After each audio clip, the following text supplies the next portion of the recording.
A former slave ship under the Union Jack Barbados sailed, but trip after trip, exploitation still prevailed. 37 riots were burnt to prove that slavery done. And then there came a skipper back there in 61 who freely taught his crew and fed the little ones too. Intent to break every chain, he set out to sea again. All hands on deck, hail the skipper elect. All hands on deck, you got to show the skipper respect. He took over when the bridge was down. He took over bridge down on a smooth voyage.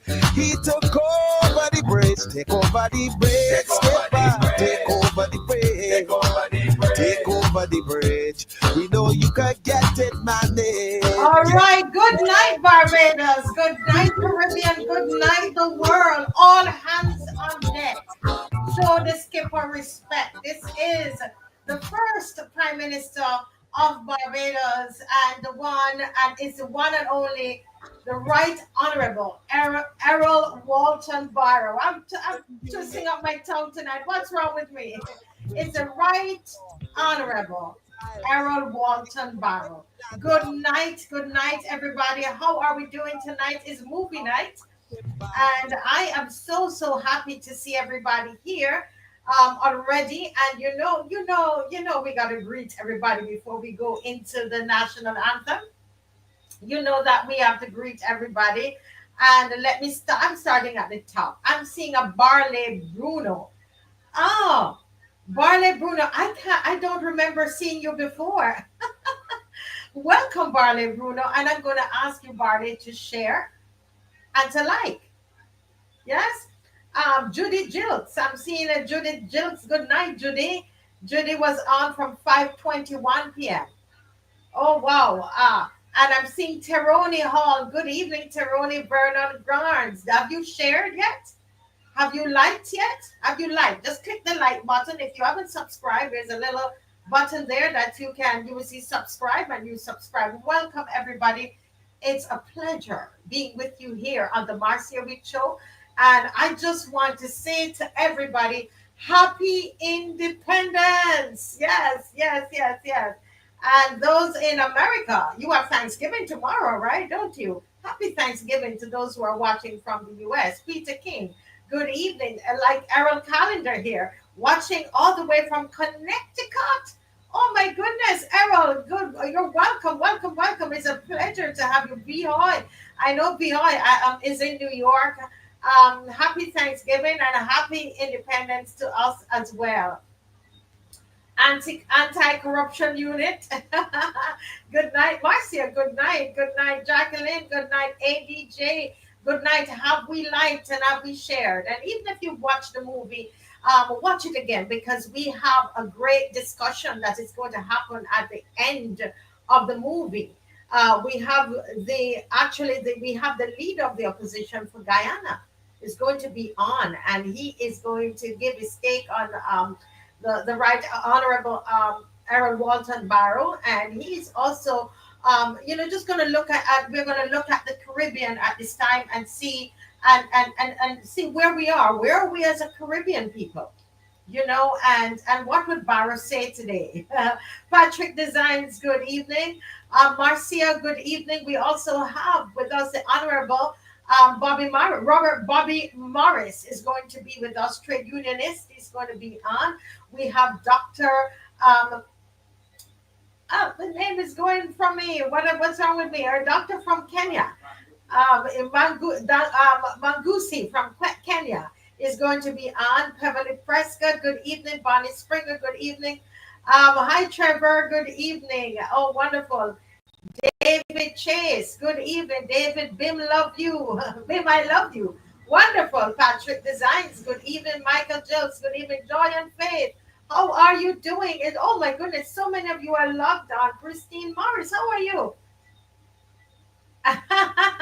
Yes, that's the Honorable Robert Morris is going to be on with us a little later. Thelma Yearwood, good evening. Lemuel Tull, good evening. And at this point, yes, yes, yes, Cecile Griffith and Thelma Yearwood, we are going to stand. And you know why we're standing. Listen, if you're driving, obviously you can't stand. And you shouldn't be listening to this and watching this if you're driving. But if you're home in your bed, even if you're in the kitchen, right? I am going to ask you to take 2 minutes now and let us just honor the national anthem, honor Barbados by standing at attention to the playing of the national anthem. Thank you so much.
Oh, yes, oh, yes, oh, yes, oh, yes.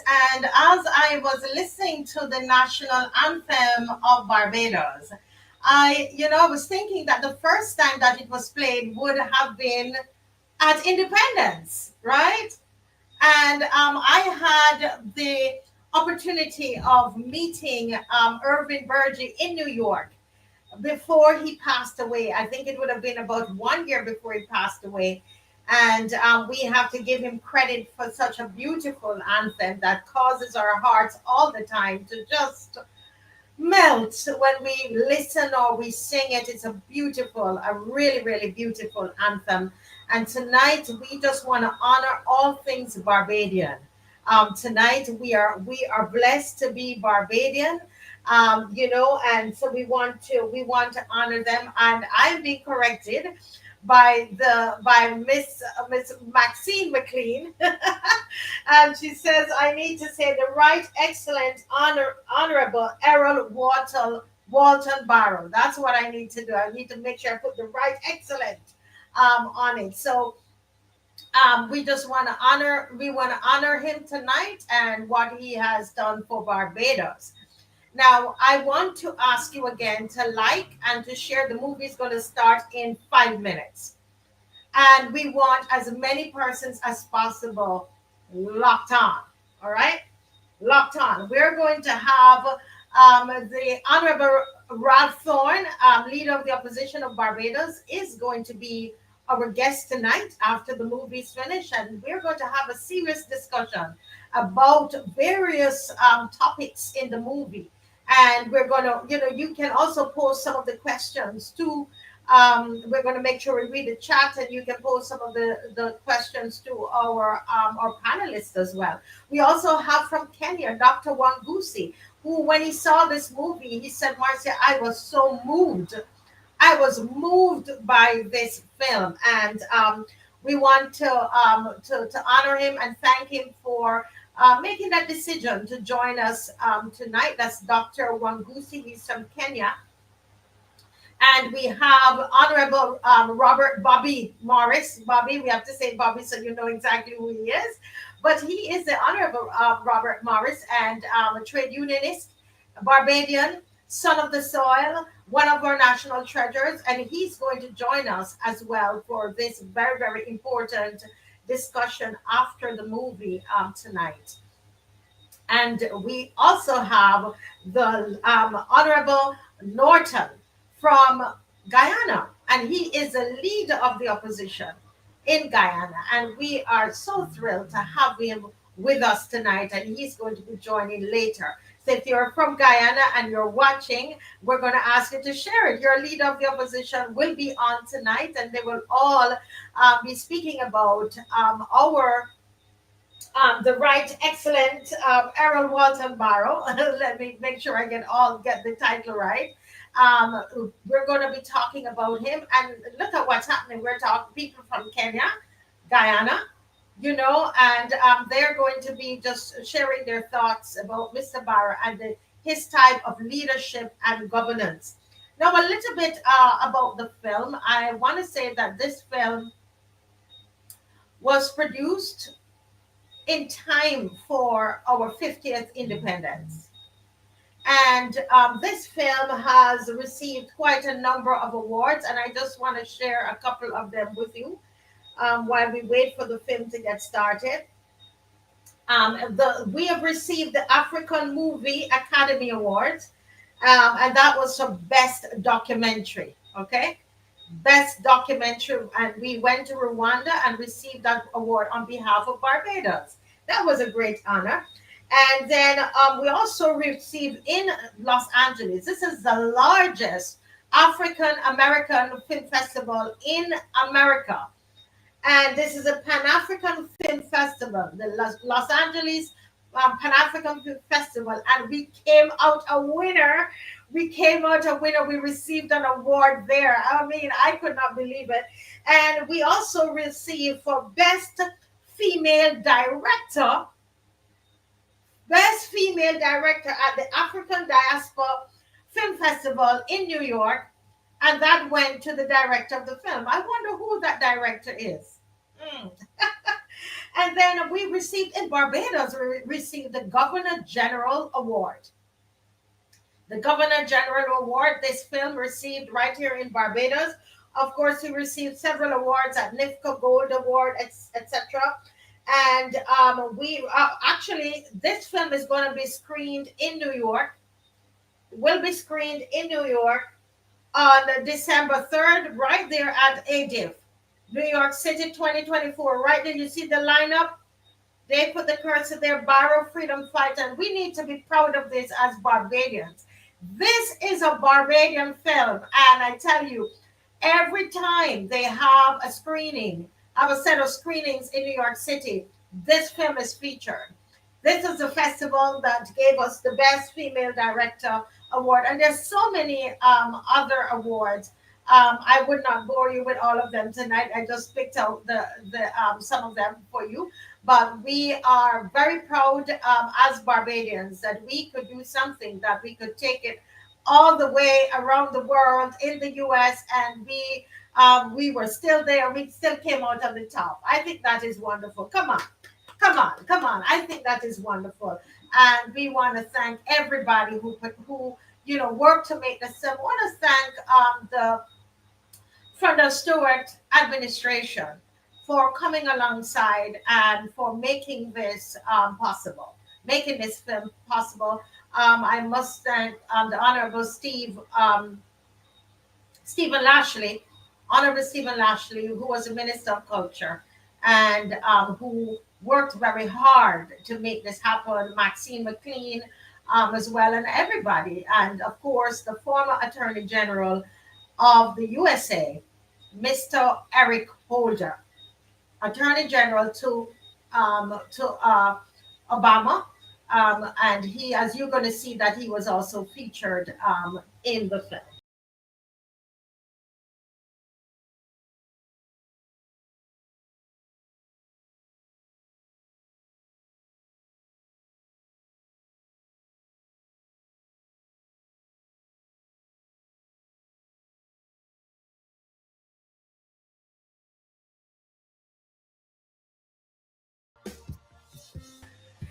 Barbados.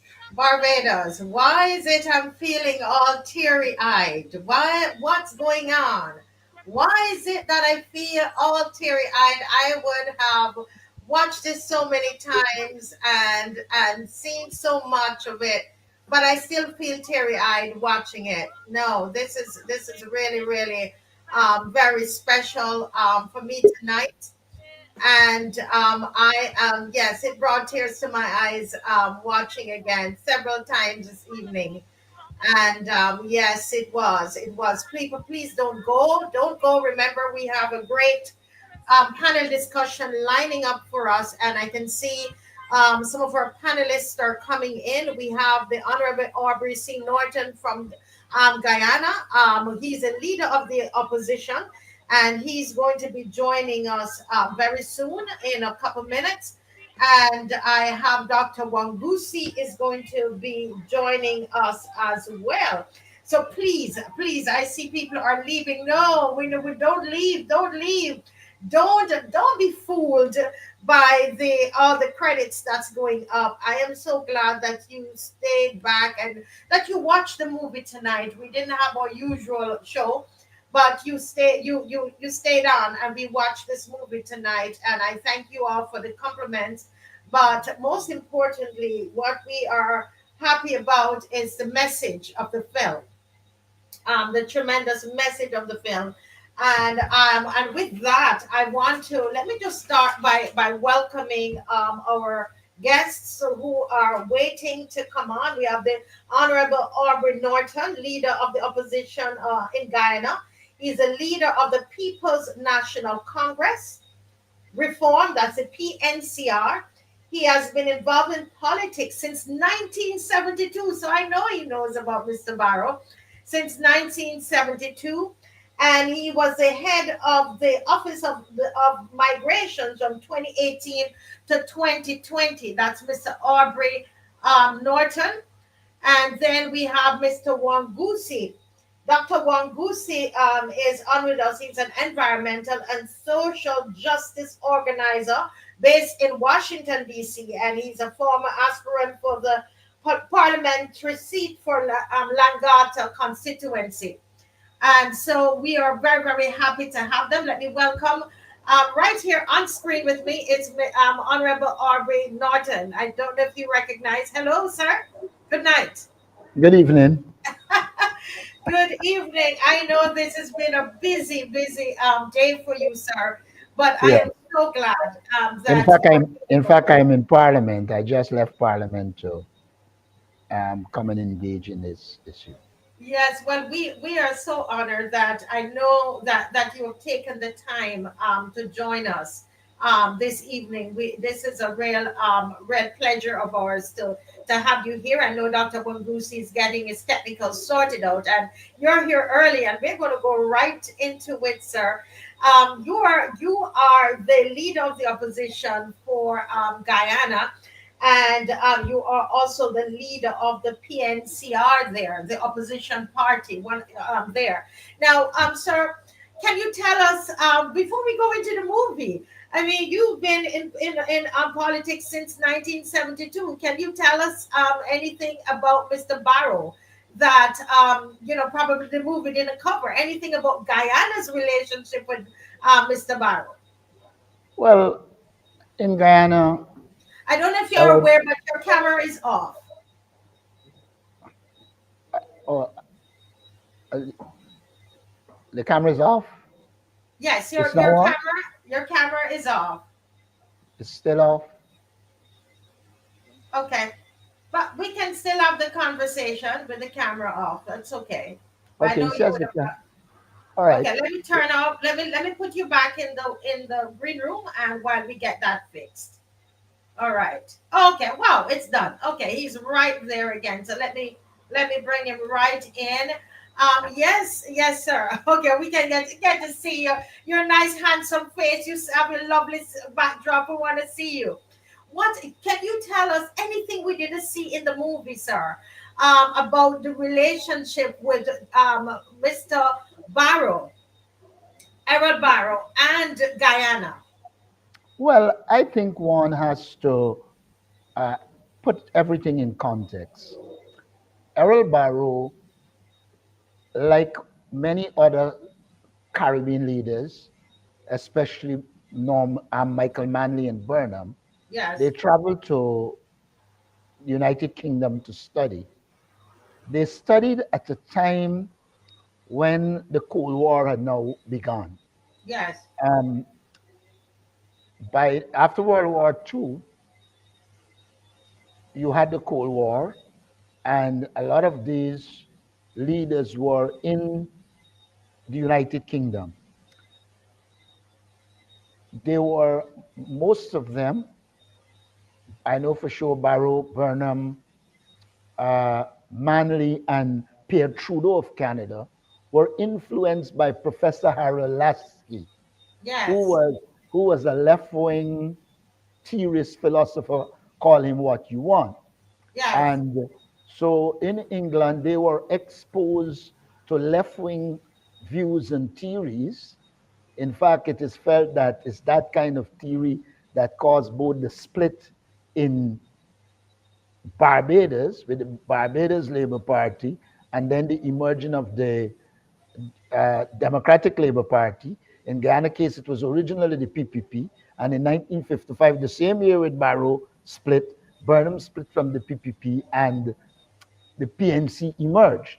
Now, it is important to understand the context because in that era, it was difficult to fight colonialism, and they began the fight against colonialism in that era. There are mm-hmm. similarities between what Burnham felt and what Barrow felt. For Yes. instance, Barrow said, "We will be friends of all, but satellites of none." Burnham at the same time said, we'll be pawns of neither east nor west. And if you look at the Can you underpinning, repeat that? Can you repeat that, yeah, I sir? was saying that Errol Barrow said, "We will be friends of all, but satellites of none." Yes. At the same time, Forbes Burnham said, "We will be pawns of neither east nor west." What that, Okay. what that suggested was that they both were intent on building independent societies and that their foreign policy will be independent of Europe and North America. Of course, Mm-hmm. that brought its own challenges, but it must be well established that they were clear in their minds that the path for the development of the countries, if they're going to be independent, had to be with them operating independently while at the same time being friends with the major powers.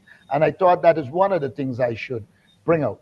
I also believe that it's an interesting period because here is it, some young people from the Caribbean studying in the United Kingdom and doing exceptionally well, both Yes. Errol Barrow and that must have said to them, look, we are equal to anybody regardless of race. Mm-hmm. And I think you saw that manifestation in their political struggles. You saw that manifestation when they are engaging the Europeans and saying to them, look, we have a brain of our own. We Mm-hmm. can articulate our position and moving forward. The question of integration is also one that one must mention when one talks about Errol Barrow. First he was committed to a smaller group for integration. And then Mm-hmm. later, together with Burnham and Manley, Carifta was launched, later CARICOM, and they have been committed to integration of the Caribbean ever since. And until now, that underpins the relationship. People also must remember At least when we talk about independence of ideas, Cuba was isolated up until 1972. And it Yes, was Burnham, Barrow, and Manley who initiated and led the Caribbean to recognize Cuba. wow. I didn't see the entire film, so I don't know if that was covered in it. Yes, But that is what that's an area that we looked at where, they really yeah, recognize Cuba. they And you're recognized saying Cuba. that was a relation. They had Burnham, it's Burnham, Manley, and Barrow. Yes, Murder Manley and Barrow. And so I thought that was significant because at the time in the Cold War, it was a great risk to do so. But I recall them arguing that the United States was having a rapprochement with Hmm. Moscow, and why is it we should not engage and have a relationship with Cuba? And Yeah. I thought it was a bold step on the part of Caribbean leaders, and it should never be forgotten that the Caribbean played a key role in reintegrating Cuba into the international system. But let me just pause you there, Honorable Norton, because we are talking about what happened in the past and the collaboration between these three Caribbean leaders in ensuring that America did not impose its policies in the region. But let's look at what's happening right now in the Caribbean region. Do you see that kind of collaboration happening and that strength of leadership to tell the U.S. absolutely no way you can't, implement your policies in the Caribbean? No, you're not seeing that level of collaboration. In fact, the era we spoke about was a totally different era. Mm-hmm. After the collapse of the Berlin Wall and the emergence of perestroika and glasnost in Moscow, and people begin to adapt to the Western liberal system, you would recall in that era there was a lot of structural adjustments, and many countries in the Caribbean were in trouble. And so they developed economic vulnerabilities. Yes. And those vulnerabilities, I think, would have served to remove the kind of independent, progressive positions that were taken then. One must also recognize that in that era, people focused on service. Mm-hmm. Barrow even said he was prepared to be penniless.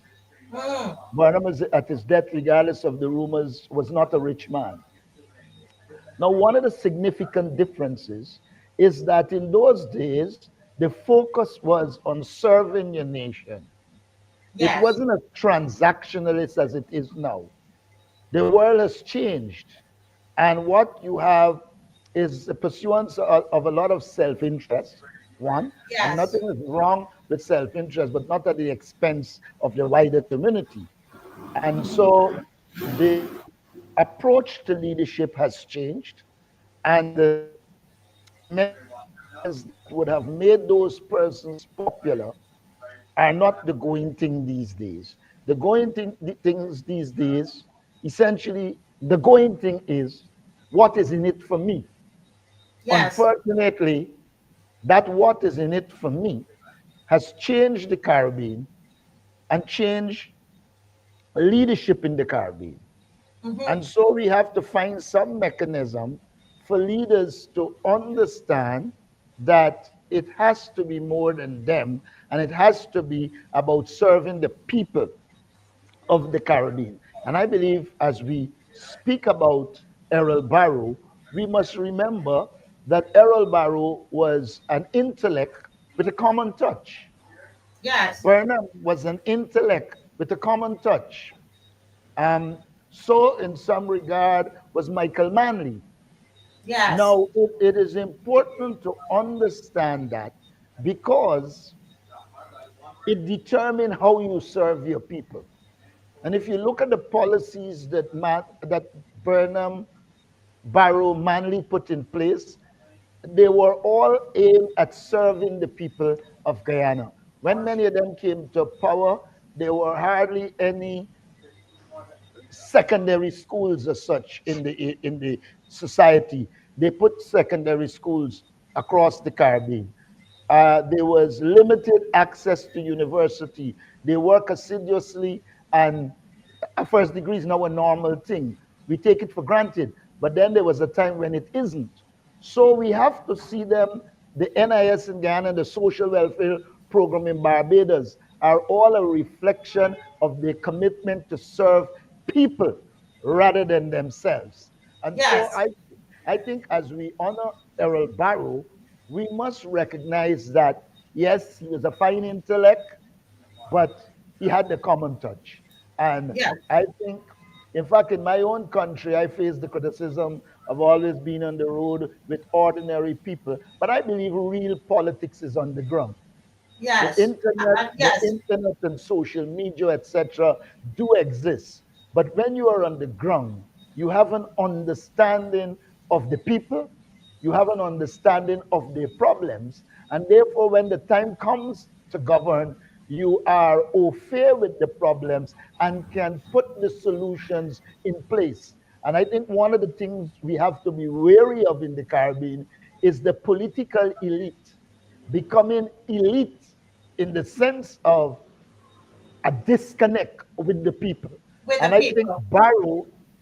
Errol Barrow has shown that it is very critical to have that connection with people because it affords you the opportunity to know your populace, to understand them, understand their problems, find solutions, and it removes this elitist barrier between the people and leadership. And you know, one of the things that should be underscored was Barrow did not have a penchant for large a set of bodyguards, etc. He moved around freely. And Yes. that to me says it's a man who has confidence that he is serving the people. And while in society there might be an aberration or a man who wants to do him something, he actually operated as somebody who felt that he was with the people, for the people, part of the people, and the probability of him being uh, done harm was very low. That is moving from our society. What you're finding is that people now believe that they have to be surrounded by the world of bodyguards, etc. And that has changed in some Correct. regard the politics of the Caribbean. Yeah, but I'm so glad that what you're sharing tonight. There's something you said. You say real politics is on the ground, and that's what Mr. Barrow did. And you're saying in Guyana, you're known for that in connecting with the people. I see Dr. Wangusi is here. He's from Kenya, and I told you before that he is an environmental and social justice organizer. He's here present with us. And Mr. Wangusi, I know that Dr. Wangusi, you watched the film.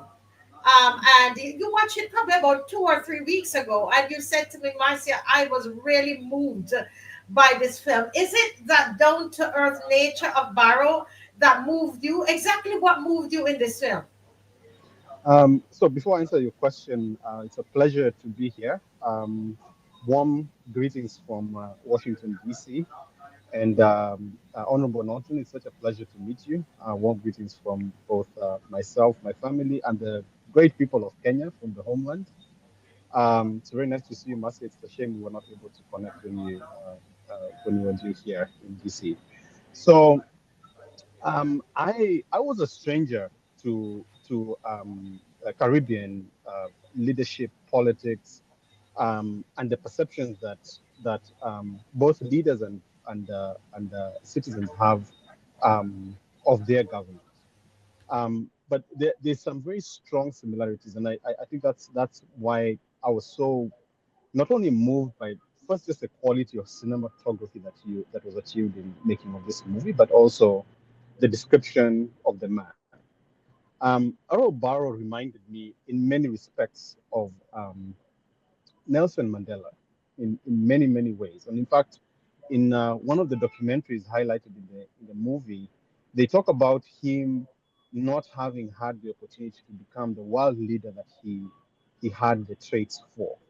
Um, Also because he comes from a very small, Barbados is a relatively small country, but that did not diminish the quality and um, the character of the man. As Honorable Norton was saying, that generation of leaders, people like um, Errol Barrows, people like Mandela, people like Lumumba, that generation of leaders came out of a time when our countries were in transition from colonialism in the Caribbean. Before that, were in transition from from systems of economic systems of slavery, and that required a very resolute, high integrity, and focused type of leadership. I believe in those days, given sort of the extent of the challenges that our countries found themselves in, um, you had to have a level of selflessness and integrity to be able to start constructing nationhood out of these broken societies that were in transition. Errol Barrows is not very different than many of the African leaders of that generation. As Honorable Norton was saying, these are first generation. What in Kenya, African countries we used to call the airlifts. Um, During that time, in the 60s and in the 50s and 60s, the colonial governments, realizing that they were going to have to transition government to the indigenous citizens of African and Caribbean countries, for that matter, um, started to, and I think this was more so in Anglophone countries. It was very different in Francophone countries, and we can have a discussion separately about why that was. But then basically, it was mostly because of the policy. The policy with the French was assimilation. In the case of the Britons, it was slightly different. But young academics, young intellectuals were taken out to back to the West. Some served in the military, people like Errol Barrows. Many of them were educated. In the case of Kenya, many of our pre-independence leaders were educated in the US and in the UK. Dr. Wangusi, could you speak up a Yeah. little louder? I think people are saying they're Okay. barely here. They're hearing you, but barely. Okay. Just Let me give us just. a little more volume. Would be helpful. Thank you. I think I have a. Okay. Yeah. Can you hear me? Yes. Oh, that's way better. Yes. Okay. So what then happened was African and Caribbean leaders of that then went back to their their countries after getting educated. In the case of Kenya, our first president, Kenyatta, was a student at the London School of Economics. He would have been in the same circles and cohort of Errol Barrows. So he studied at London School of Economics. He actually lived in the UK for several years, working, also serving, I think, in various capacities with African focused and Caribbean focused liberation movements, and then he spent a lot of time sort of honing his skills, his political skills, um, actually on the streets of London, giving speeches about why they felt that it was time for African countries to be liberated. Uh, and what I learned, interestingly, my own father was part of that generation, although he was a pharmacist. Reason I'm mentioning him is because I picked up an old newspaper that he had from his time in college, and they would be invited to this African Caribbean forums where they were giving views about what independence meant, what it meant for them, what it meant for their countries, ultimately what they were planning to do when they went back to their home country. So there was a sense that there was an urgency to liberation and decolonization, even amongst the students. So when they went back home, many of them found themselves in government positions in the political sphere, shaping um, shaping sort of the destiny of their countries. And I'll draw some similarity with something that Honorable Orton said, which is we had one group who went east and another group who went west. So the ones who went east came with Marxist ideas. The ones who came west came with, liberal capitalist ideas, and those ideas naturally ended up clashing. A lot of those who went, for instance, from Tanzania, if you know the history of Tanzania, Mwalimu Julius Nyerere, remarkably and benevolent and loved leader of the age, was educated in Russia. So he came and set up a socialist system. We call it Ujamaa. In Swahili, it's called Ujamaa. And then in contrast, in Kenya, we had a capitalist system. But there's something distinct, and I agree completely with something distinct about the of back then, which was they were selfless. Yeah, Not only, you're getting in and out. I wonder if you should just go out and come back in when okay, Dr. Wangusi, because you're cutting in and out. okay, I see. Yeah, but thank you so much for making that connection with Africa, with the our African leaders. Well, I'm seeing in the green room the Honorable Ralph Thorne, who is the leader of the opposition here in Barbados. He's also the political leader of the Democratic and Labour Party, and he's been a member of Parliament since 2018. He was admitted to the Queen's Council in 2007, and so we're very, very happy to have him. I see Mr.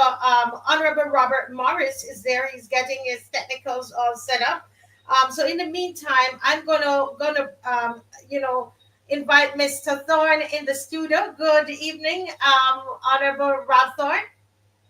Good evening, Marcia. Good evening to the members of the panel. Always a pleasure. Good evening. Yes, sir. Yes, sir. Great to have you here. Yes. Well, we are discussing Errol Barrow, and we're discussing the movie that we've just seen. And one of the things that there's a scene in the movie where Mr. Barrow says, you know what, he'll go down being a penniless politician. You know, Mhm, mhm. there's a clip there, and sometimes you wonder if in politics today, do we really have those kinds of politicians? I just wanted to comment, sir, on that particular scene in the film. Yes. Well, first of all, let me issue the caveat that I've never actually met Mr. Barrow. I've been in a room with him when he delivered a lecture at George Street. This would have been back in the 80s. So that I don't wish to come on the show and claim any deep personal knowledge of Mr. Barrow. I'm a spectator. And as I've said, the only time I've been physically close with him was when he delivered a lecture at George Street one night. And I repeat, I've been a spectator. But clearly, that scene would indicate that he focused on service. And this is something that I say quite often. Service involves self-sacrifice. Service involves humility. Service involves, as the scriptures say, I don't want to turn this into a religious event, but I always refer to Philippians 2:3, putting others before yourself. And putting others before yourself involves self-denial, and it certainly involves not seeking personal wealth. And there is much evidence that Barrow died without much personal wealth, if any at all. To come to the modern politician, and I think this would have emerged. This new paradigm would have emerged sometime in the 1980s because Barrow's leadership was so powerful and influential that his aspirations and his lifestyle and his image became the image of the people around him to a large extent. And what I've noticed these days is that the emphasis or the pursuit is celebrity status. And that's Right. something I speak about. Yeah, that's something I speak about quite often, that a lot of politicians seem to pursue celebrity status. And it is a concern I have. And if you want to be a celebrity, it means that you're placing yourself in a cocoon, that you're placing yourself, you're elevating yourself to a status in which the public gazes upon you for some peculiar trait that you have. And it does not involve engagement. It does not involve social involvement, social engagement. And I think that was Barrow's strength. That was Mr. Barrow's strength, that he cultivated a lifestyle in which I think I heard one of the members of the panel saying this earlier, in which he moved freely among people. There was a famous photograph of Mr. Barrow back in the 1970s, and there used to be a supermarket called the BMC, Barbados Marketing Corporation, Yes. which was a state-owned supermarket. And in those days, we did not have a lot of supermarkets, but the more established and the more prestigious supermarket would have been Goddard's supermarket on Fontebelle, which was across from the nation. And there was this supermarket called the Barbados Marketing Corporation, very modest supermarket, government owned, and it was uh, around by Princess Alice Highway. I think it may still be there actually. The building certainly is there. And there was a photograph of Mr. Barrow standing in the line with his groceries, a very modest collection of groceries. But what was more important is that this is where the ordinary people, pardon the expression, this is where the ordinary people shop. And there was Mr. Barrow, probably one or two persons away from the cashier, waiting in the line with his modest collection of groceries. And it is said that he used to be seen as well in the public marketplaces, like Yes. anybody else, looking for his fruit and vegetables and so on. So that is the image that people had of Mr. Barrow, not someone who was elevated above people, not someone who sought after celebrity status, but a revered leader who was respected for his social engagement and his social involvement. And I think that is one of the reasons people loved him. Mhm. They respected him. They put him on a pedestal, I think, as a political figure, but as a social being, he was among the people. And Yes. that was largely Barrow's image, Mr. Barrow's image. Uh, Right. Somebody who was politically elevated but socially engaged Socially among the engaged. people. Well, Yes. Mr. Thorne, thank you so much for that comment. Monica Ince from the audience is saying, not these politicians of today. They grab all you can get, a pension for life, live happily ever after while the people scrun.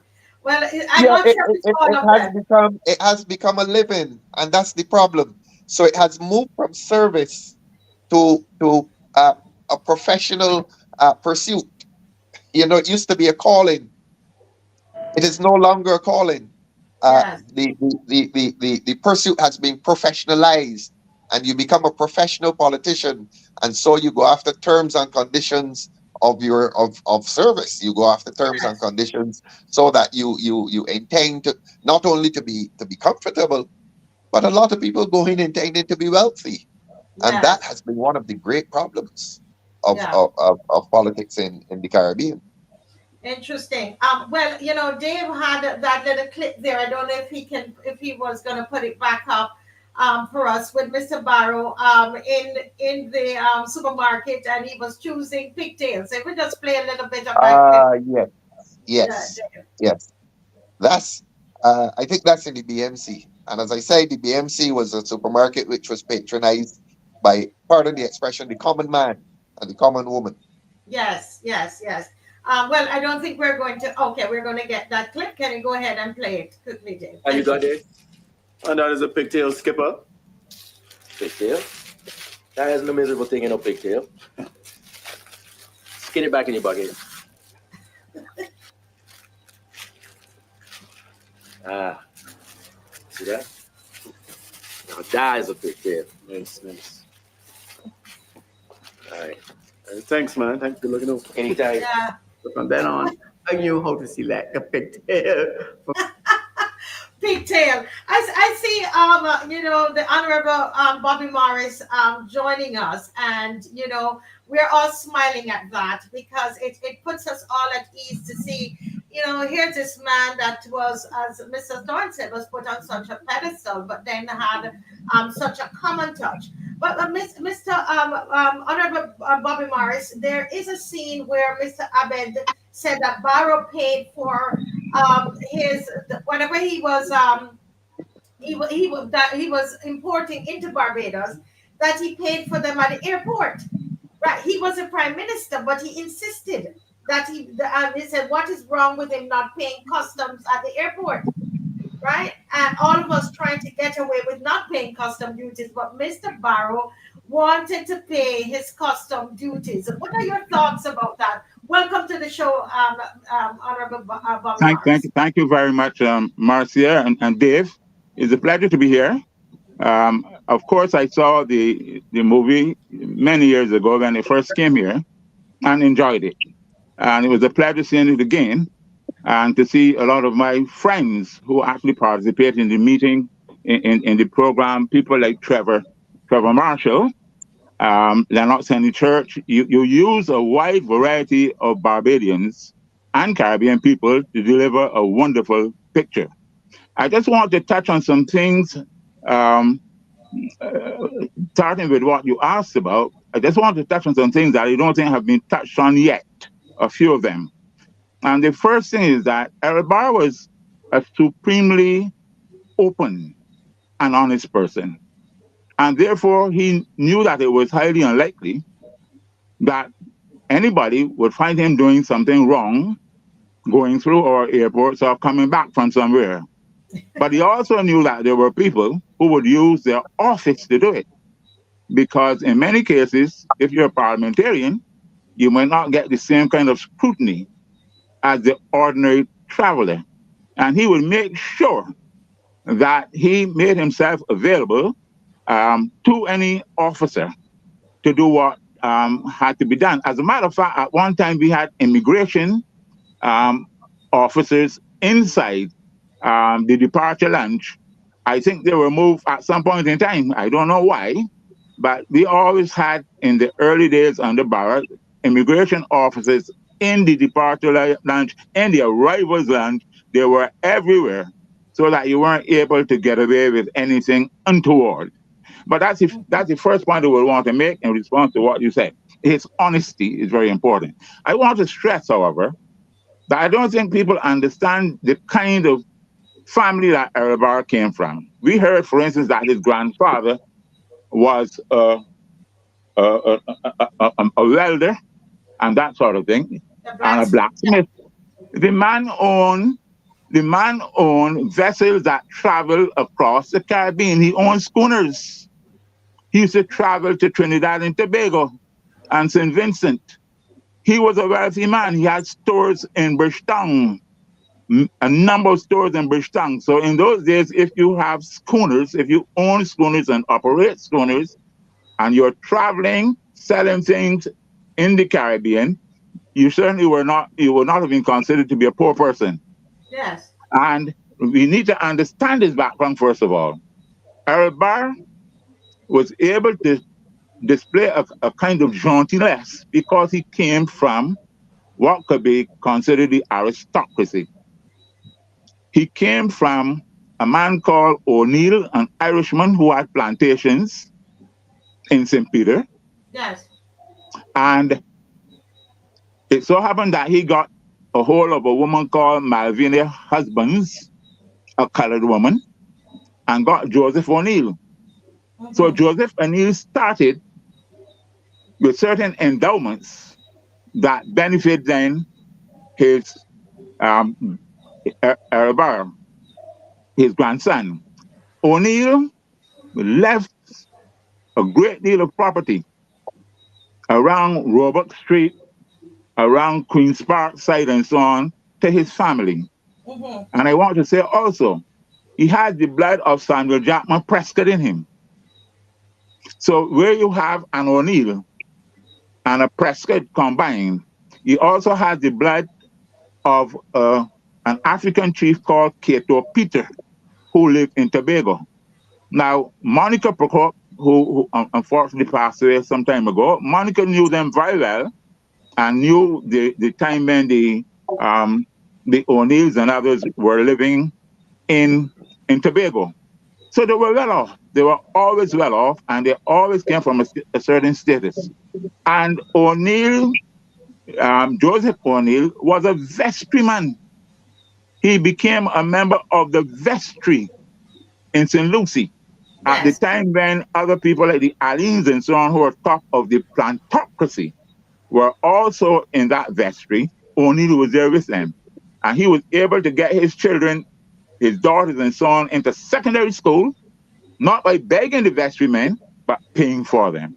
So when Earl Barr was a young man, he knew what his heritage was. He knew that he could stand up. When it comes to his father, Reginald Barrow, he was a rebel.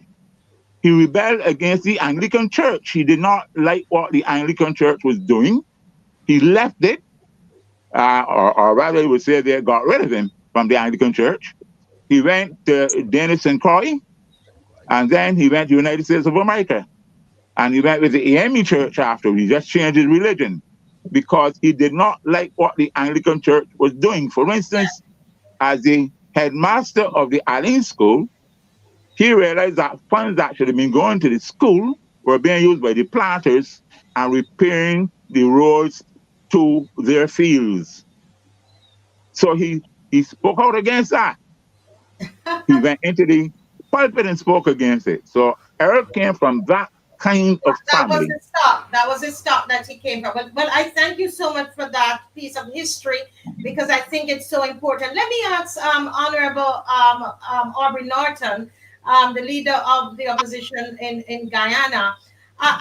We're here talking about Mr. Barrow, deciding that he's going to pay customs at the airport, even though he's the prime minister. I'm reading the Guyana newspaper, and I'm looking online, and I'm seeing there's so much, corruption that I'm seeing happening in Guyana with the oil situation there, with politicians. The U.S. is getting involved, etc. As you hear these comments about Barrow, and you watch, those clips about Aaron Barrow, what are your thoughts about what's happening in Guyana at this time with what we're seeing in the press concerning corruption?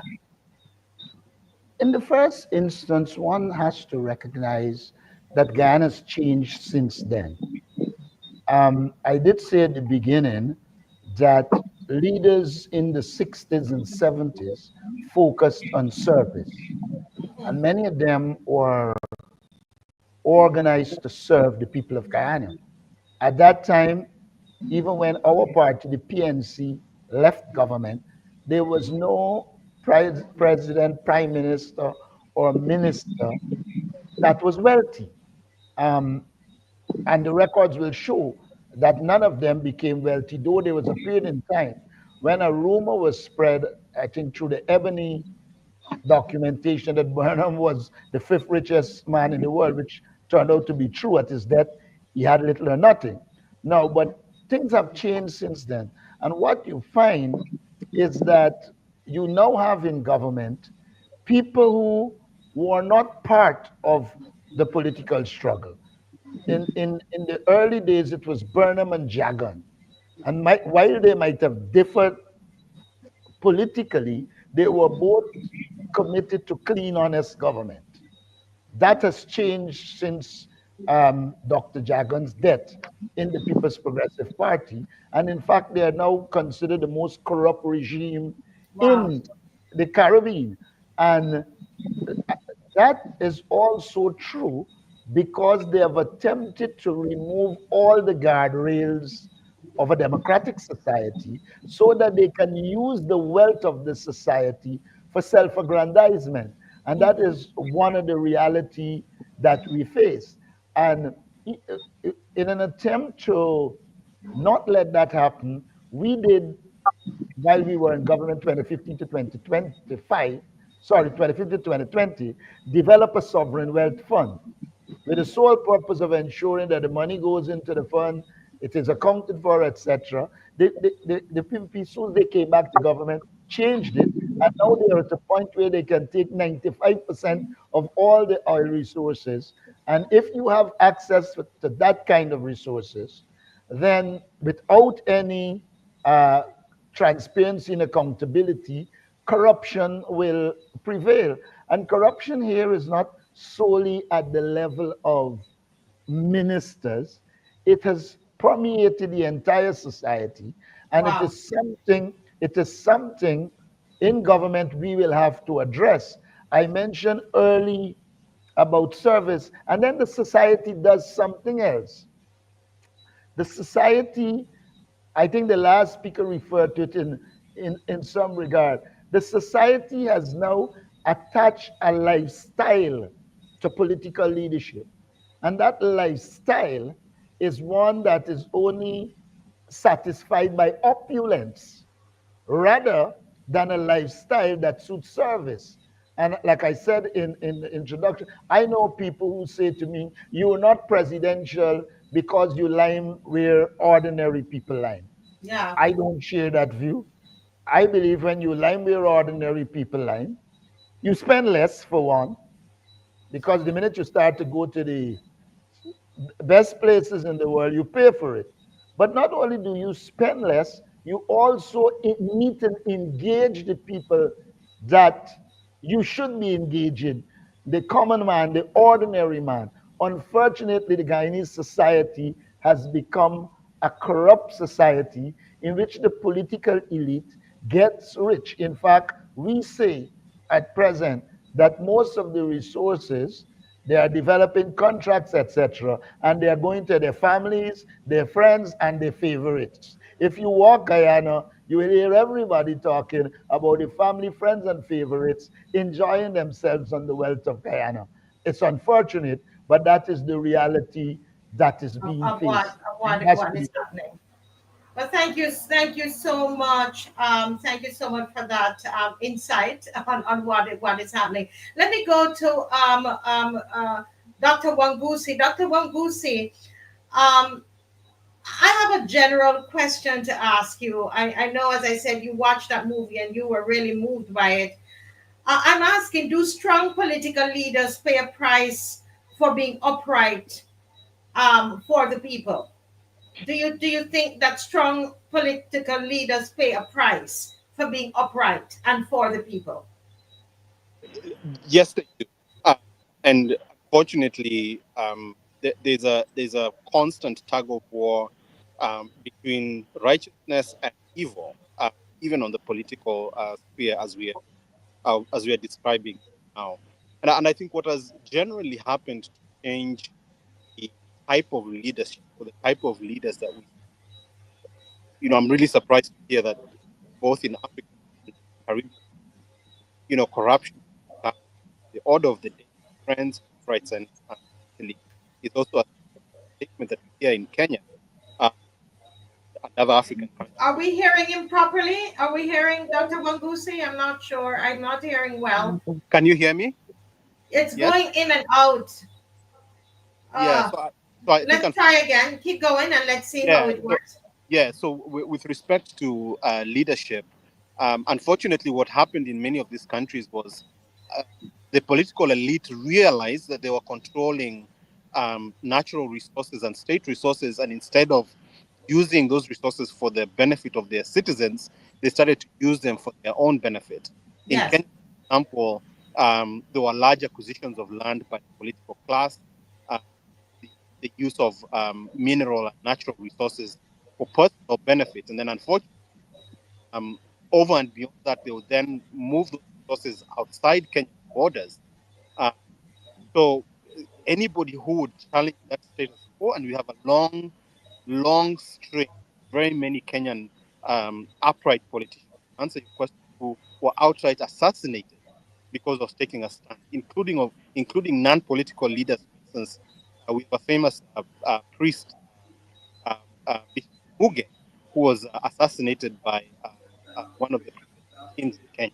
Yes. So Okay. I'm gonna ask you because we're really having problems with your audio. I'm so sorry. yeah, If you try turning off your video, and I don't know if it's your bandwidth, okay, so you can try that, and just take another 30 seconds to wrap up what you're saying. Go ahead, yeah, please.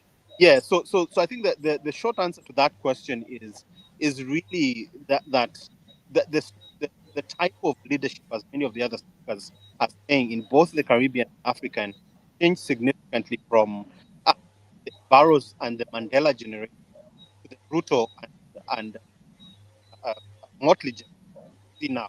Individuals who are focused on self-aggrandizement instead of not just service to people, but also selflessness and Yes. benevolence to their people.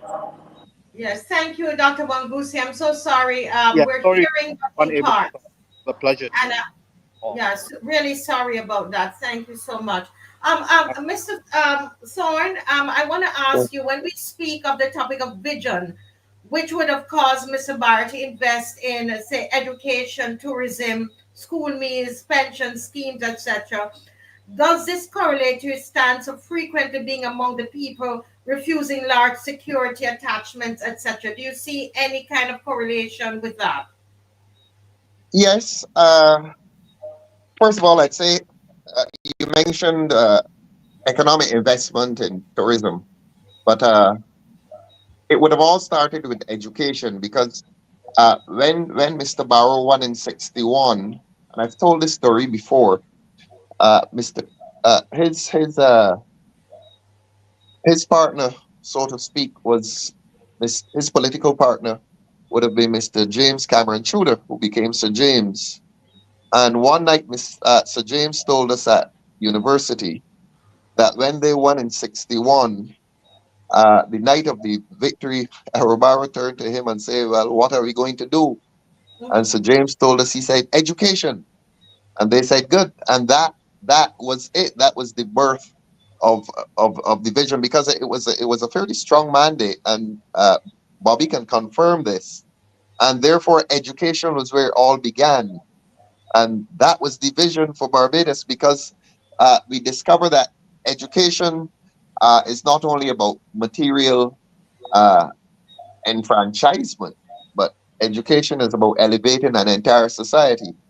I heard Mr. Norton speaking about the oil uh, receipts in Guyana. If you took $1 million, if you took every citizen tomorrow and gave him $10 million and without education, the society is no better off. In fact, the society may be worse off. So that education is not only about material individual enfranchisement, but it is about elevating a society to standards, elevating a society to the exchange of ideas, elevating a society to being a literate society because a society that is not literate will suffer. You have to be able to communicate with each other. You have to be able to communicate with the world. You have to be able to expose yourself to ideas so that I want to say that the vision began with education as an all embracing strategy to elevate the society. And from there, after education, all possibilities would have been open. So that I want to say the vision began with educating the society. Yes. Because Mr. Barrow would have come out, mind you, he was born, I think, in 1921. Bobby can confirm this. So that by the time he was 30 years old in 1951, he was living in a society that did not enjoy universal adult suffrage. Men were winning seats in parliament and getting 100 votes in a country that was heavily and densely populated. So that he would have seen, he would have grown from birth to the age of 30, the adult age of 30, the mature age of 30. And he would have seen a very, very unjust society, a society that was largely undemocratic. So that his mandate would have been clear. Men are shaped. Political creatures are shaped by the environment, the social and the environment in which they live. And he would have lived. He would have gone from 0 to 30 in an environment of wide social injustice. And there's a sense in which he felt he had to fix that. And as I've said, I repeat, the vision of fixing the society for Right. him began with educating that society. Yeah. Thank you, Mr. Thorne.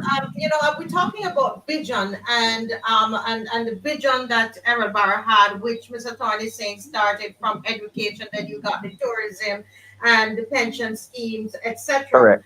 I want to ask Mr. Morris. Mr. Morris, when you think of our leaders in the Caribbean right now, can you confidently, and you think of even Barbados where you live, can you confidently state what the vision is? Can you see the vision that our leaders have for the region? Mr. Morris, In relation to education or wider than that? just generally, just vision. Generally speaking. Generally speaking. Yeah. But Errol Barrow decided to go against what would have been a Crown Colony Federation. The federation that Mr. Adams and others wanted to enter would be one where they would be dependent almost totally on the British Treasury. So they would remain as a dependent group of persons in a federation, and Errol Barrow did not want that. The issue now is, first of all, when we talk about Caribbean structures, are we able to move beyond the CARICOM setup, single market and economy? Are we able to move that further along? And I suspect that is part of the vision that we have to adopt for ourselves in terms of how we do that, how we can give our people the mandate, and how we can get them to give us, as politicians, the mandate to be able to get more deeply entwined in terms of the interests of each individual territory to the whole of the Caribbean. I think that's a very important issue. Now, Errol Barrow certainly understood very, very clearly that CARICOM had started in the basics where you were talking about a free trade association, CARIFTA. And if you can start with a free trade association, then we can move to a common market, and we can then develop, and the last thing would be the political. That's the last area that you would try to get to, because I believe, quite frankly, even to think about it now, it is very complex. Because what is happening now is that each one of our countries, having gone the route of independence, are becoming more firmly in control of their own destiny, and they want to use the opportunity to build themselves first before they go further. But I believe that is ultimately the destiny for the Caribbean. I believe that ultimately we have to be able to develop tighter linkages, and we might start those linkages as economic linkages, do more in terms of developing the different sectors in the economy. Now that Guyana has so much oil around, and I believe Barbados has some oil there, and I don't know if they want to explore it, because I know that they had started to plot to develop oil wells off the south and the west coast. I know that work has started. I don't know whether they want to do that or whether they think that is in conflict with the idea about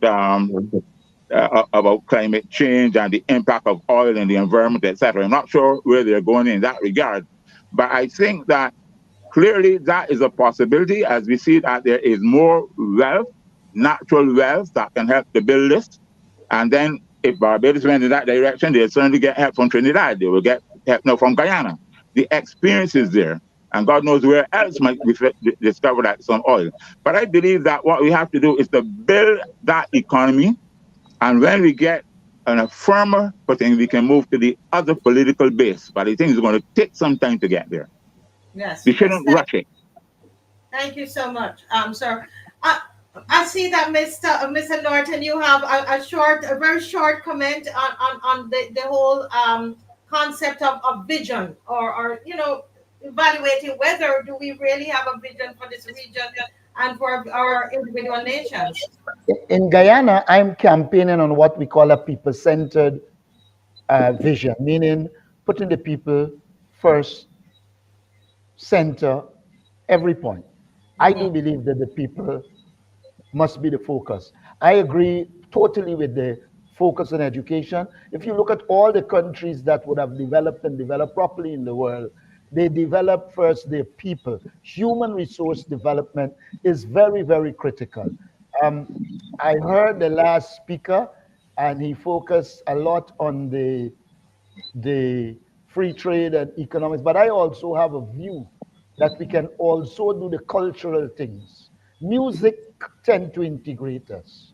And so while I agree that we need to pursue the free trade, etc., we also, I think we can carry the socio-cultural integration. Yes. Reggae binds us, calypso binds us, you name it. So I also see social integration. But every time we talk about integration, I always say to people that there is both a integration dynamic and a disintegration dynamic. People tend to believe that integration goes straight ahead. But whenever you start to integrate, the very integration just bring its own problems that results in disintegration. And you will have to look at it and then move forward. Trinidad got oil, and at one time, that there was a time when Jamaica was doing this and weren't too keen on integration. Another time it was Trinidad. What we have got to do is to also recognize that our economies will operate and do well at different times. And we have to end this integration, disintegration dynamic and commit to a vision of integration, regardless of how powerful you are economically. And here again, sharing and service come back into the argument. So I have a vision that once the focus is on the people of the Caribbean, on the people of Guyana, then you can move forward. And so I believe at the base of that is education, general human resource development. And in that regard, I agree with the previous speaker totally. Yes. Thank you so much. There is I see Mr. Morris, just a very quick comment before we go to the Yes, Marcia, the question of very culture. quick.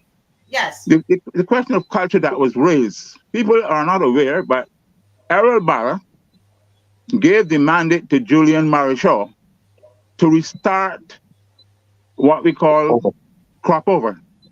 Yeah. He wanted to get our culture going again. And actually, I would say my brother from Guyana, I came to Guyana for the first Sky Festa in 1974. 72. A work group that I had with some others called the Writers' Workshop. We wrote a script called Unchained.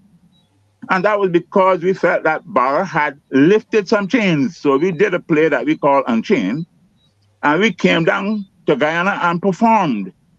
And in fact, we went back down to Guyana many years after that because we had people like Mark Matthews. We had a number of people who were very dominant in Guyana theater. And we would be down there almost every year, putting on plays, reading poetry, etc. So we did start that cultural thing because we got the impetus from Errol Barra that culture should be at the center of nation building. We were very clear about that. Yes. And it is because of Errol Barra that NIFCA and all these activities really took place and took strength and wings, and they have reached a stage now where they are central to our nationhood.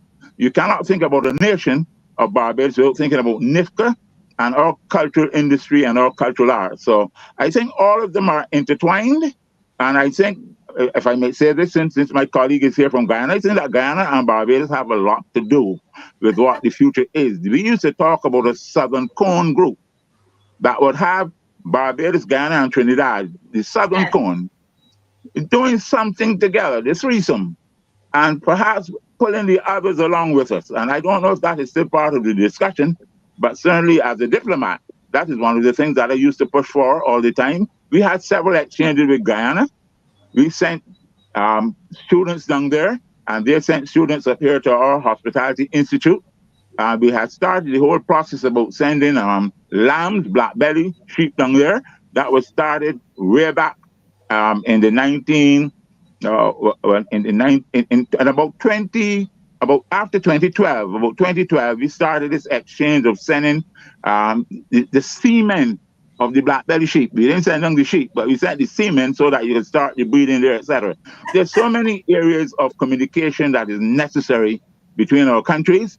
Barrow was fundamentally a Caribbean man. I am Yes. not sure that we still have that passion. I'm not sure that we still have the passion that he had. And that is why he spent a lot of time, not only in Barbados, he was in St. Vincent, he was sailing down there every time he had an opportunity. He was in Ghana every time he had a chance. Bar moved throughout the Caribbean. He was well known. He was not just in Barbados, but he was extending he was in St. Vincent and on many occasions. I've seen him down there with friends and talking with them and so on. I think that we have to again get back to the Bar mood. And Mark, while I'm here, I want to put in three things, if you allow me. There's three things that made Bar very unpopular, and I thought I should mention them. One is the abolition of local government. Remember that. As soon as Bar decided that we are going to have a nation, he abolished the local government that between 1958 and 1967 gave a tremendous amount of power to an individual, whom I will not name, who used that power in a way that Bar did not approve of. And therefore, he abolished local government. And that caused a great deal of concern, and it still motivates some people against him up to today. He then disestablished the Anglican Church in 1969. He wasn't the first person to start that process, but he disestablished the Anglican Church. And that is one of the reasons why that sermon about what again? You're fasting. That was part of the anger. The Anglican Church was responding against him, and that was a serious response that they made because Barbados was very, very Anglican at the time. And then when he tried to establish that the Prime Minister should be able to determine who would be the Chief Justice, that also brought up a lot of ire against Barrow. But Barrow was known to be a doer, and there's no other leader in this country that has done anything like what Barrow has done. In fact, he did so many things that he didn't leave some other things that might have been done by others. Because when we look at the school system, I'm talking a complex that goes from not just the university, community college, the polytechnic, right away down to new schools like Springer, Ellerslie, the Garrison, several schools. When you talk about developing industrial parks, almost every parish in Barbados had an industrial park. Christchurch had the Newton Industrial Park. St. Michael had the industrial park. Wherever you went, you could see these young women coming off from work on afternoons. Work was not a problem for them to get. And I think that perhaps we do not talk enough about this very great man. I mean, he was more than an ordinary politician. He was a nation builder in every sense of the word. And I'm not too sure that we have moved as far past where we should have been. I sat behind him when he did the mirror image speech. He chose two young men to co-chair that meeting. I was one, and therefore I was able to absorb what he was saying. The other one is Leroy McLean. Leroy McLean, everybody knows Leroy McLean. He's involved with the same thing about the lambs and so on, you know, the black belly sheep, etc. An expert, a brilliant young man. And we sat behind him because he had to introduce certain constituencies, and I had to introduce others. And we sat behind this man when he did that mirror image speech. And you know, the first thing I did after that, I went to read as much about Lee Kuan Yew as I could. you were that image that Lee Kuan Yew had for Singapore. And I don't think we have followed through enough on that. Sorry, Mars, but I just wanted to get in that piece. No, but I mean, this is very, very important. The history and understanding, you know, the kind of man that he was. As you said, he was a doer, and this is one of the reasons why we're, you know, having this discussion and why we showed the movie. Now there's a clip on the screen, and I would love for Dave to play this clip and we're going to comment on it. Dave, can you just play? It's a short clip. To successfully wage war on colonialism and to lead Barbados to independence was an enormous achievement for Errol Walton Barrow and his team. He was passionate about Barbadians' collective and individual self-image, and therefore independence was but one of the things a nation like Barbados in the colonial past had to achieve in order to right that image and eradicate in the minds of Barbadians a negative view of themselves. We have learned one lesson and one lesson alone. That is how not to live together in unity. We have evolved a formula for living together, but not having strength. This is one of the paradoxes of our colonial situation in Barbados. We must know who we are, whence we came, and where we are headed. May we use independence not as an end in itself, but as a turning point in time when we discover new energies for a massive and successful assault on the problems facing a small community. I do not want my children to grow up as second-class citizens. And I do not want the children of any of the ladies who work for me in my house, or the man who works in the garden, or the man who drives the proverbial omnibus, to grow up with any sense of inferiority to any person. Yeah. Mr. Thorne, you grew up in Barbados, born here, grew up in Barbados, and you hear a speech like that of Mr. Barron, you're probably reflecting on your own life and how you came up, and you talk. I've heard you talk a lot about education and how that has helped your family and so on. What are your comments and what's going through your mind as you hear a speech like that, being the leader of the opposition of Barbados today? Yes, thanks, Marcia.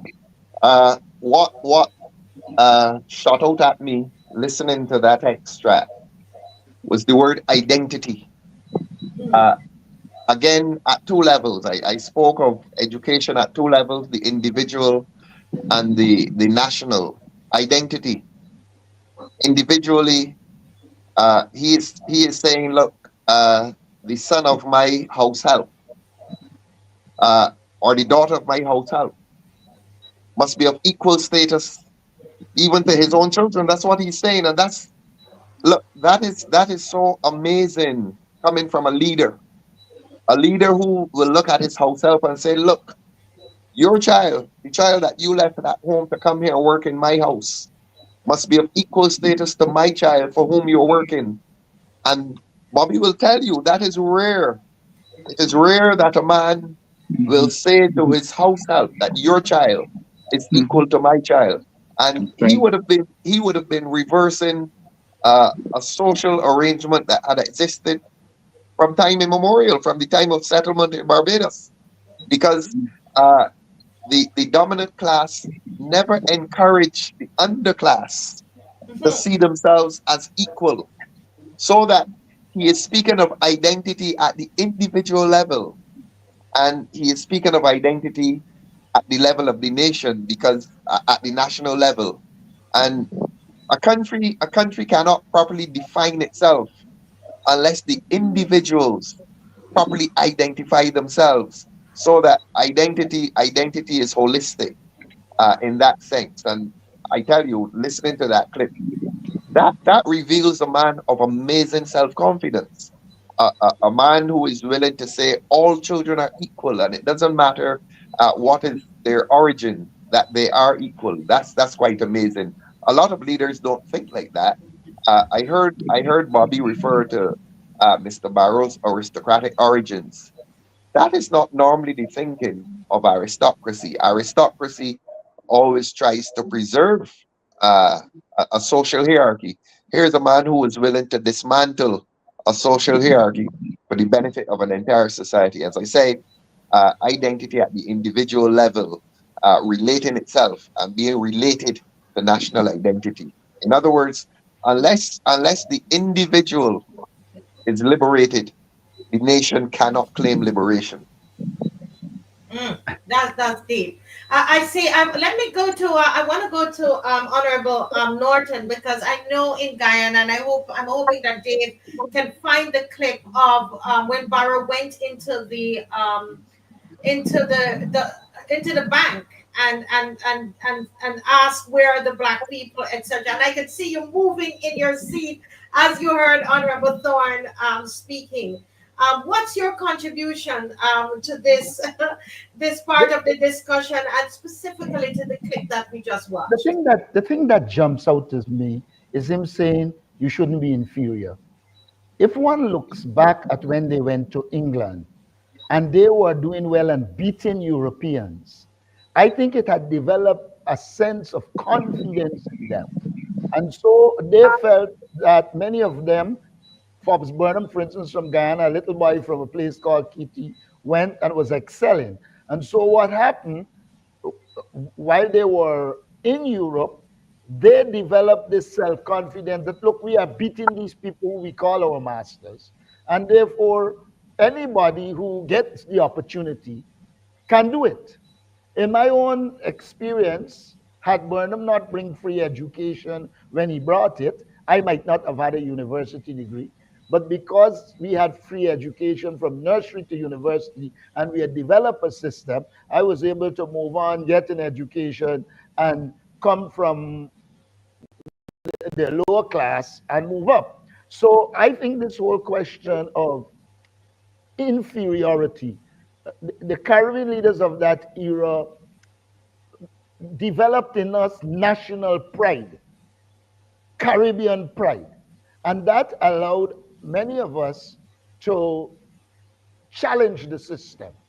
I also believe that if you put a lot of Forbes Burnham, Michael Manley, and Errol Barrow speeches alongside each other, you will see the trends through them. When one of the speakers were talking about the visits to Guyana, as a young man when I came into politics, there was an exchange, there used to be an exchange between Barbados Young Democrats, as they were called, and the Young Socialist Movement.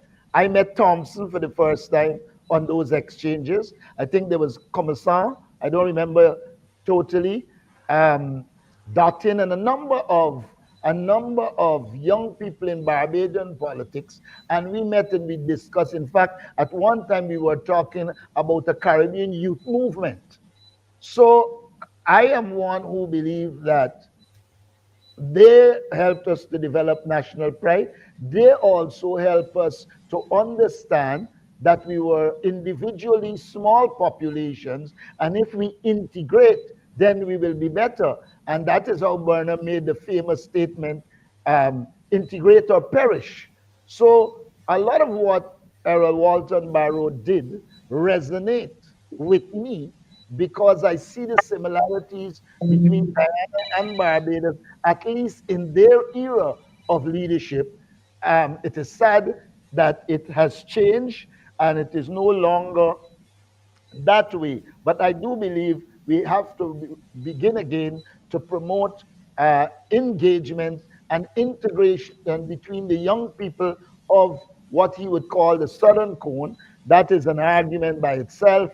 There are dangers when you just have the tree, but it's an option because sometimes the 13 to 15 can be difficult, and we can probably start with sub-regional integration or promote sub-regional integration while we promote the wider regional integration. All of those are themes that would resonate with me and a lot of people in the Caribbean.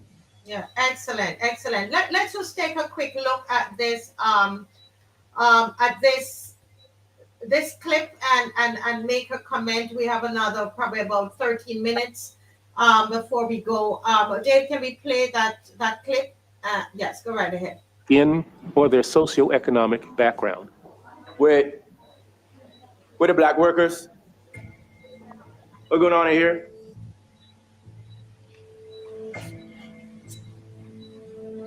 Don't understand this.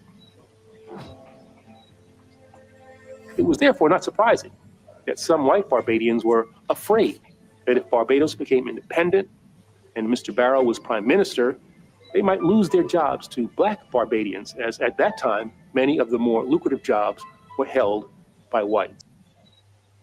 I want to talk to Mr. Bobby Morris about that particular clip. Are we still here today? Are we still at this same place today, do you think? in Barbados, and then we're going to extend that to Guyana, of course. Mr. Morris. I wanted to say that Errol Barrow was the type of person who would unify. In fact, one of the surprising things is that Errol Barrow brought Douglas Lynch into the Democratic Labour Party. Mhm. Now, Douglas Lynch came from a wealthy white family. He brought Peter Morgan in, Those are white people. white people, very early. And his message was clear to everybody else. I do not consider class, race, or any of those externalities as important. My vision is to transform Barbados, and I want to use all of the energies in Barbados to do that. So once you're willing to come on board, whether you are white, brown, or black, Barrow embrace you. Many times I went to Barrow's place. He lived on the coast road near where I live now with Janine Chipolato. And they would be having a number of us young persons, black, brown, and Indian. In 1985, 86, when we were planning to retake the government, Errol Barrow came to my office and he had a Jew and his son with him. He wasn't traveling with Cammy or any of the other persons. He had two Jews with him when he came into my office and he asked me, how are you doing? Are you going to be able to win this election or not? My point is that Errol Barrow had a sense that you build a country both from the top down and from the bottom up. You start with appreciating what every individual person has to offer to your society. So race and color and creed and those things are immaterial as far as Errol Barrow was concerned. So that when he was entertaining, there was not a question about who would be there. And I'll tell you this, when I had to interview him about his uncle, he asked me, what is your name? I said, Robert Morris. He said, Robert Morris. Where do you come from? Christchurch. He said, I have a pastry chef working in my kitchen by the name of Clementina Morris. She's related to you? I said, that's my aunt. He said, well, let me tell you something. If you are as good a politician as your aunt is a cook, Bernard St. John is in trouble. He related at the individual level first before he moved up in terms of structural changes that had to be made. Because if you don't start with moving people, if you don't start with relating to people, you're not going to be able to make the kinds of seismic changes in a society that are necessary. Seismic changes like taking over plantation lands and giving you the housing development places all over St. Michael and some of the middle income houses now are. Seismic changes that came when you started a school system that went from a university and down to Springer Memorial and all those other what people call comprehensive schools, the ones that they thought were different from Harrison College and Lodge, etc., but which are now giving you Barbados scholars. So Errol Barrow is the kind of person who understood, and I think it came from his upbringing, his background. I call him an aristocrat, but that is not in the sense of how he behaved, because he comported himself like a regular person. Very much so. There was nothing standoffish about him. There was nothing aloof about him. But one thing is clear in my mind about Errol Barrow. is that he had the confidence that every single Barbadian, if they were given the opportunity to do what they had to do, can reach heights.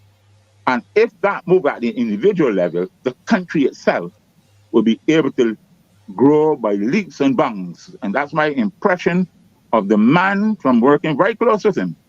I got the impression that there was nothing standoffish about him.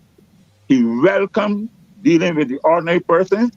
As he said to me, when he came to my office, and sharing this with you, and he said, "What is your impression? Are you going to win?" I said, "Yes." And he said, "I know, because I just came from every rum shop in Barbados. And they told me that you had visited them and spent some time with them."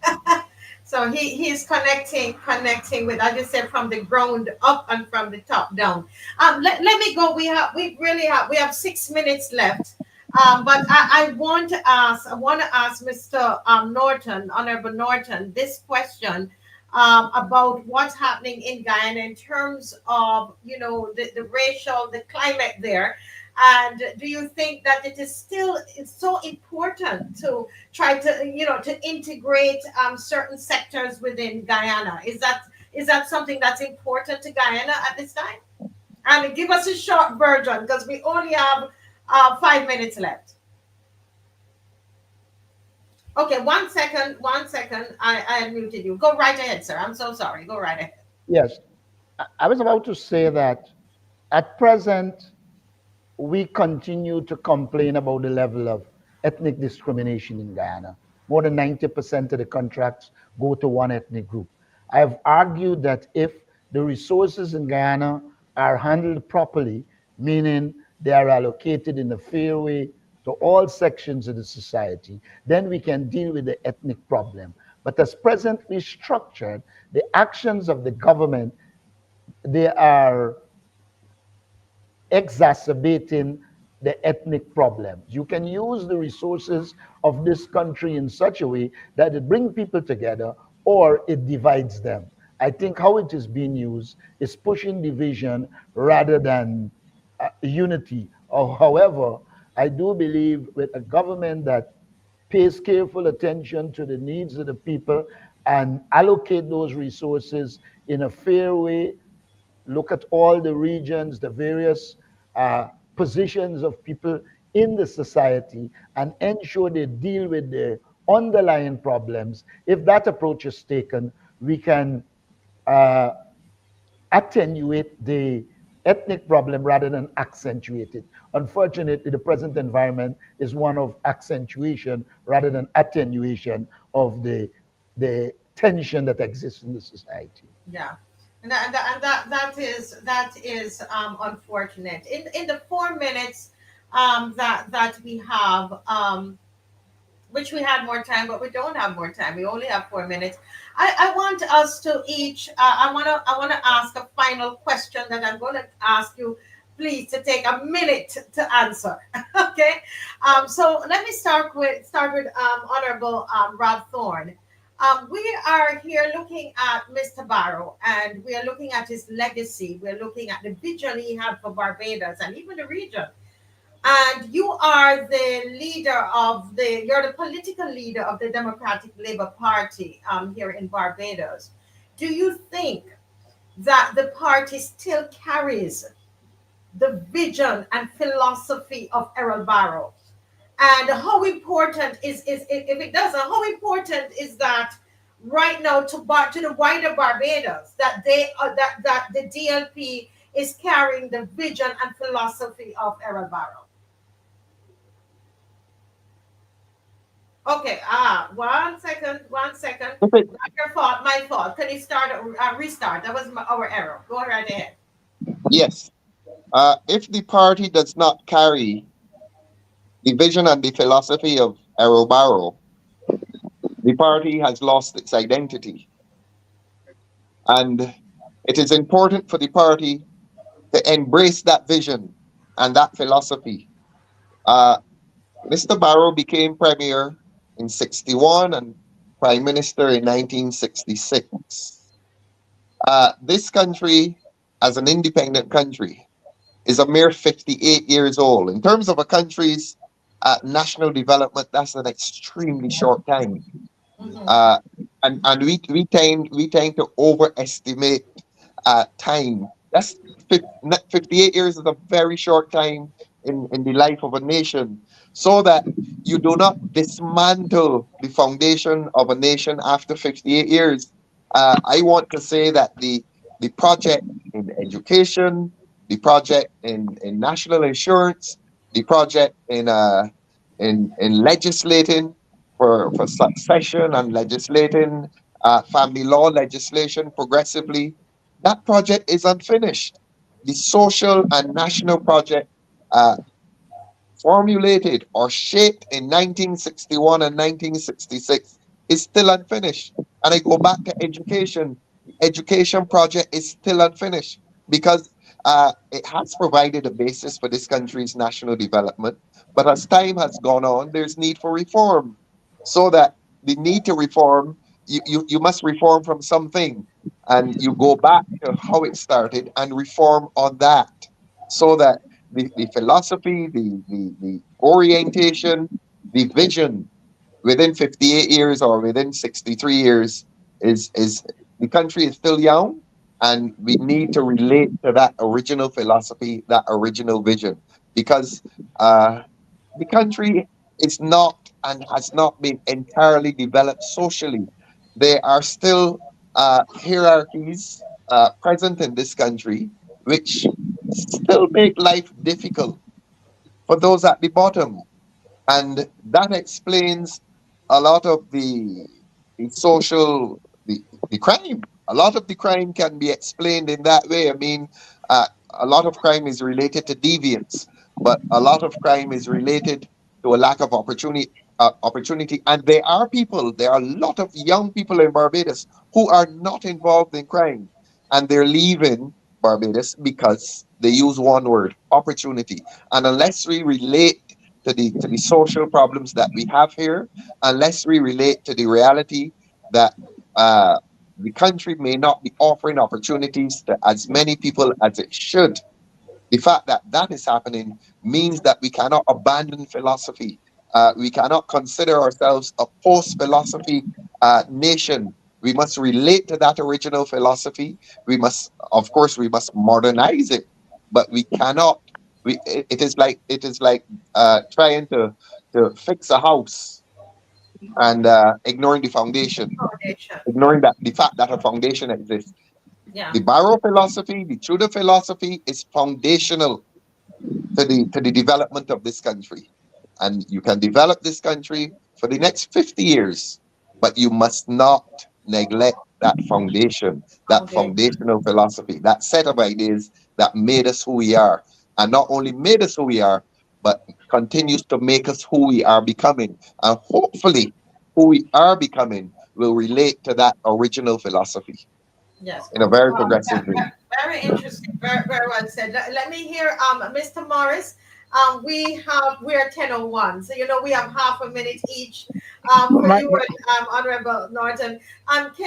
What's the final word you would like to say to the people of Barbados and to the region who are watching tonight concerning the legacy of Barrow? What do you want to leave with that?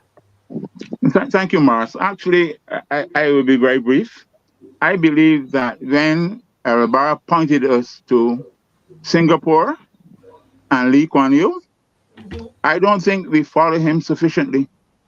One of Mhm. the things that Lee Kuan Yew did was to have arrangements with the top professors at MIT, at Harvard, from the best universities in the world to come and teach his teachers in Singapore.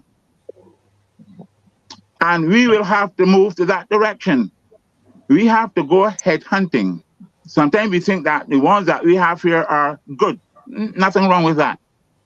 But sometimes you have to bring in inspiration from outside. Hire some top professionals in the areas for the future, like in IT, etc.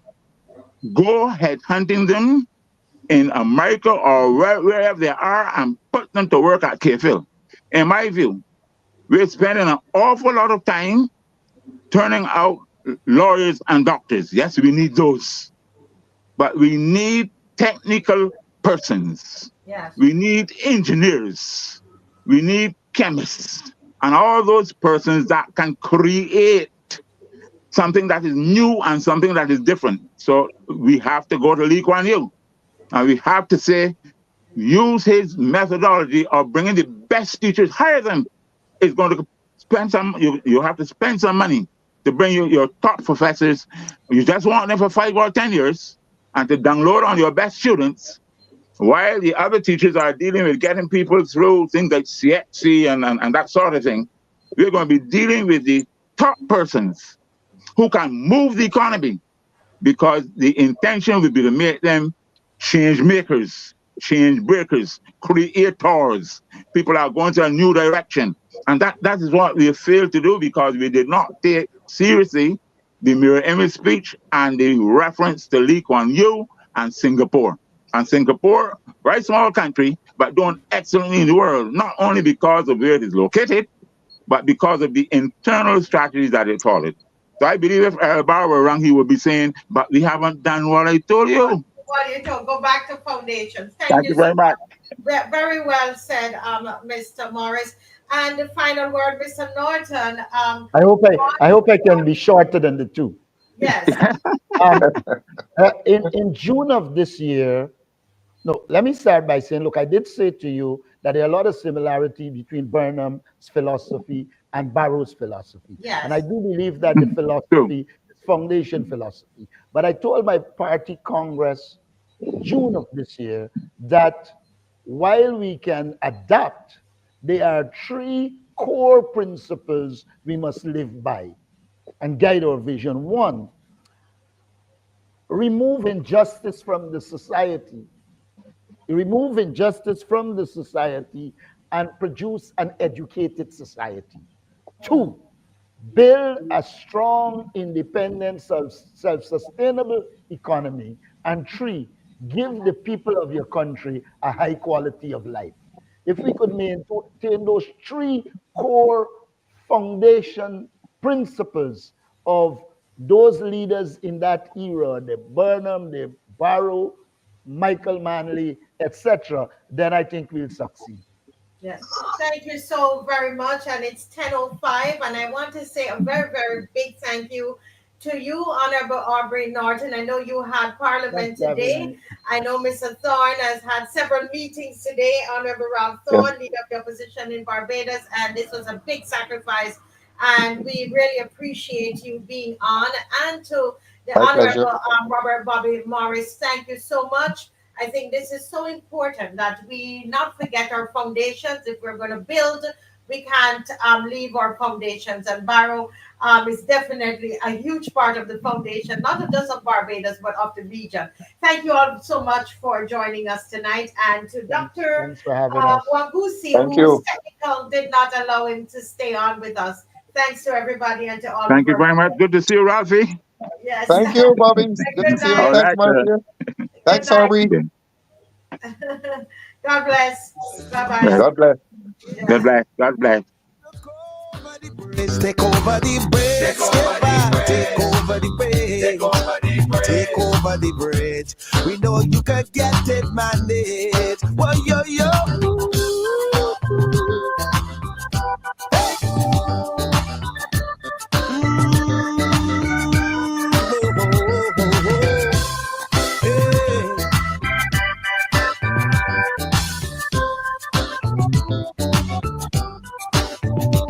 How his tired sailors did toil as his third voyage he did sail.